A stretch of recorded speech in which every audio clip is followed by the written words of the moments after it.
नमस्ते मेरा भाई बहनों, मेरे चैनल भारत के त्यौहार चैनल में आपका स्वागत है। तो आज आपको मैं बताऊंगी देवस्थान एकादशी। उसका दूसरा नाम है प्रबोधिनी एकादशी। उसके व्रत, कथा, विधि, नियम, उद्यापन, उसके बारे में मैं आपको पढ़ के बताऊंगी। तो आपको देवशयनी एकादशी की ढेर सारी शुभकामनाएं मेरे भाई बहनों को। अगर आपने मेरा चैनल को सब्सक्राइब नहीं किया है तो फटाफट सब्सक्राइब कीजिए, क्योंकि आगे आने वाला वीडियो आपको उसकी नोटिफिकेशन फटाफट मिले। और बेल आइकॉन बजाना मत भूलिए। देवस्थान एकादशी। कार्तिक शुक्ल पक्ष की एकादशी को देवस्थान एकादशी कहते हैं। कहा जाता है कि भगवान विष्णु आषाढ़ शुक्ल एकादशी को 4 माह के लिए क्षीर सागर में शयन करते हैं। 4 माह उपरांत कार्तिक शुक्ल एकादशी को जागते हैं। विष्णु के शयन काल के 4 मासों में विवाह आदि मंगलिक कार्य वर्जित रहते हैं। विष्णु जी के जागने के बाद ही सभी मांगलिक कार्य शुरू किए जाते हैं। एकादशी कथा। ब्रह्मा जी बोले कि हे मुनि श्रेष्ठ, अब आप पापों को नष्ट करने वाली तथा पुण्य और मुक्ति को देने वाला प्रबोधिनी एकादशी का महात्म्य सुनाए।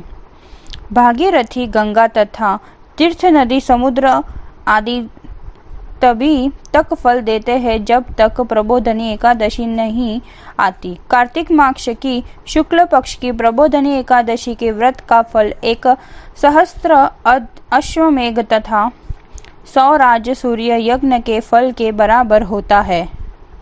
नारद जी ने पूछा कि हे पिताजी, यह संध्या को भोजन करने से रात्रि में भोजन करने तथा पूरे दिन उपवास करने से क्या 2 फल मिलता है, उसे आप समझाइए। ब्रह्मा जी बोले कि हे नारद, 1 संध्या को भोजन करने से 1 जन्म का, रात्रि में भोजन करने से 2 जन्म तथा पूरे दिन उपवास करने से 7 जन्म के समस्त पाप नष्ट हो जाते हैं। प्रबोधिनी एकादशी के व्रत के प्रभाव से सुमेरु पर्वत में समान कठिन पाप क्षण मात्र से ही नष्ट हो जाते हैं। अनेकों पूर्व जन्म के किए हुए बुरे कर्मों को यह प्रबोधिनी एकादशी का व्रत क्षण भर में नष्ट कर देता है। जो मनुष्य अपने स्वभाव अनुसार इस प्रबोधिनी एकादशी का विधि पूर्वक व्रत करते हैं, उन्हें पूर्ण फल प्राप्त होता है। हे मुनिवर, जो मनुष्य श्रद्धा पूर्वक थोड़ा भी पुण्य करते हैं, उनका वह पुण्य पर्वत के समान अटल हो जाता है। जो मनुष्य हृदय के अंदर ही ऐसा ध्यान करते हैं कि प्रबोधिनी एकादशी का व्रत करूंगा, उनके 100 जन्म के समस्त पाप नष्ट हो जाते हैं। जो मनुष्य प्रबोधिनी एकादशी के दिन रात्र को जागरण करते हैं, उनकी बीती हुई तथा आने वाली 10,000 पीढ़ियां विष्णु लोक में जाकर वास करती है और नरक में अनेक दुखों को भोगते हुए पितृ विष्णु लोक में जाकर सुख भोगते हैं।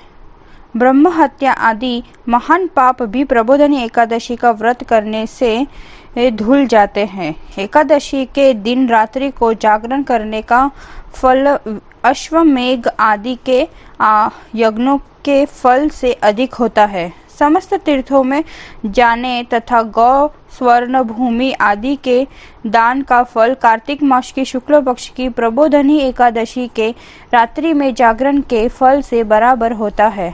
इस संसार में जितने भी तीर्थ है तथा जितने भी तीर्थों का आशा भी जा सकती है, वह सब प्रबोधिनी एकादशी व्रत करने वाले के घर में रहते हैं। जो मनुष्य इस एकादशी के व्रत को करता है, वह योगीवान, योगी, तपस्वी तथा इंद्रियों को जीतने वाला होता है, क्योंकि यह एकादशी भगवान विष्णु के अत्यंत प्रिय है।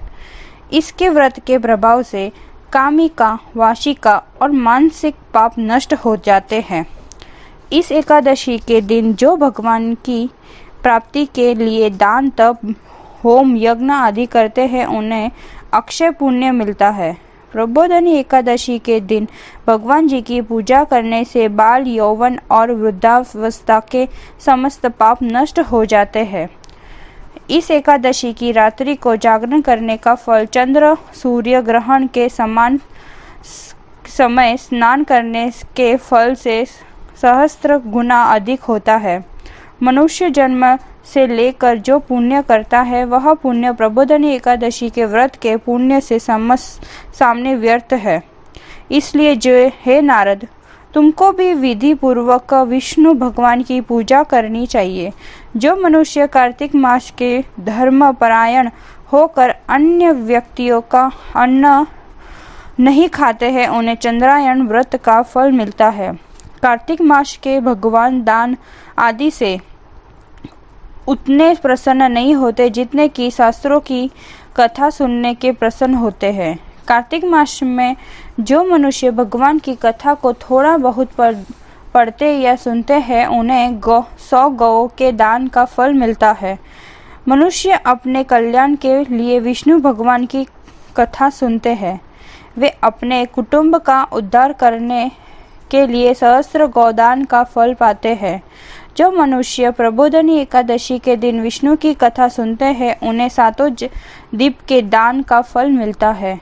जो विष्णु की भक्ति पूर्वक तथा कथा सुनते हैं और कथा बांझते वाले ब्राह्मण की यथाचित्त पूजा करते हैं तथा उसे संतुष्ट करते हैं उन्हें उत्तम लोक को जाते हैं। इस पर नारद जी बोले हैं, ब्रह्मा जी, अब आप एकादशी के व्रत की विधान कहिए और कैसा व्रत करने से कौन सा पुण्य मिलता है वह भी समझाइए। ब्रह्मा जी बोले कि हे नारद जी, एकादशी के दिन मनुष्य को ब्रह्म मुहूर्त में उठना चाहिए और नदी तालाब कुआं आदि पर स्नान करके व्रत का नियम ग्रहण करना चाहिए। उस समय भगवान से विनय करनी चाहिए कि हे भगवान, आज मैं निराहार रहूँगा और दूसरे दिन भोजन करूँगा, इसलिए आप मेरी रक्षा करें। इस प्रकार विनय करके भगवान की पूजा करनी चाहिए। उस रात्रि को भगवान से समीप गीत नृत्य बाजे तथा कथा से व्यतीत करनी चाहिए। प्रबोधनी एकादशी के दिन कृपण को त्याग कर बहुत से पुष्प फल आगर धूप आदि से भगवान की आराधना करनी चाहिए। शंख के जल से भगवान को अर्घ्य देना चाहिए। उसका समस्त तीर्थ दान आदि से करोड़ गुना फल अधिक होता है। जो मनुष्य पुष्प से भगवान की पूजा करते हैं उन्हें अपने इंद्र की हाथ जोड़ता है।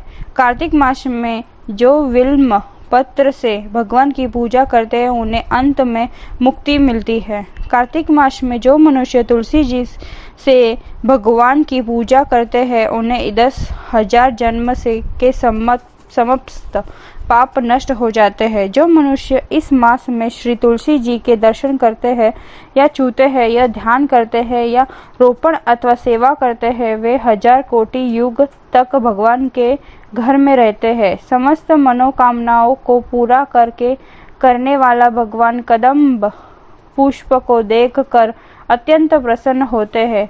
यदि उनकी कदम्ब पुष्प के पूजा की जाए तो यमराज के दुखों को नहीं पाते। जो गुलाब के पुष्प से भगवान की पूजा करते हैं उन्हें मुक्ति मिलती है। जो मनुष्य बिल्व पत्र और अशोक से फूलों से भगवान की पूजा करते हैं वो अनंत काल तक शोक से सहित रहते हैं। जो मनुष्य विष्णु भगवान की सफ़ेद और लाल कनेर के फूलों से पूजा करते हैं उन पर भगवान अत्यंत प्रसन्न होते हैं।